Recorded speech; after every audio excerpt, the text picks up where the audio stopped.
اب ایسا بندہ ہے جو دوسرے کا غصب کر کے لایا اپنے پاس، یعنی اپنے بھائی کا مال مار لیا. بہت سارے لوگ ایسے ہیں، مسلمانوں میں بھی ایسے ہیں جو بھائی کی زمین چوری چوری دکھا دیتے. بھائی تھوڑا سا دماغ کا کمزور ہوتا ہے تو کچھ بھی کر ڈالتے اس کے زمین کے ساتھ، اس کے جائیداد کے ساتھ. ہوتا ہے، ابھی بھی ہوتا ہے لوگوں میں. تو یہ جو مال اکٹھا اس کے پاس ہو رہا ہے، اس پر کیا ہے؟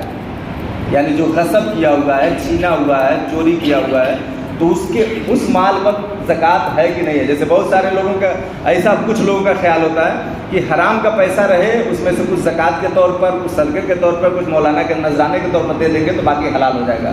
معاذ اللہ، وہ کبھی حلال نہیں ہوگا، کبھی حلال نہیں ہوگا. پورا دے ڈالیں گے تو حلال نہیں ہوگا، اس کا گناہ اس کے سر پہ رہے گا ہی.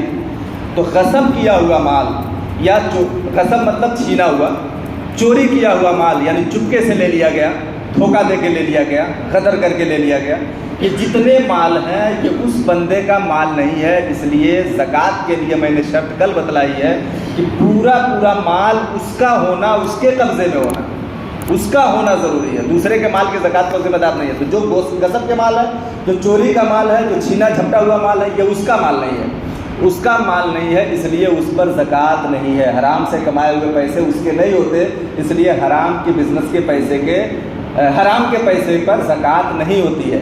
تو اس پر واجب یہ ہے کہ جس کے پیسے ہوں اس کو لوٹائے اور وہ اس کی زکوٰۃ کی ادائیگی کرے.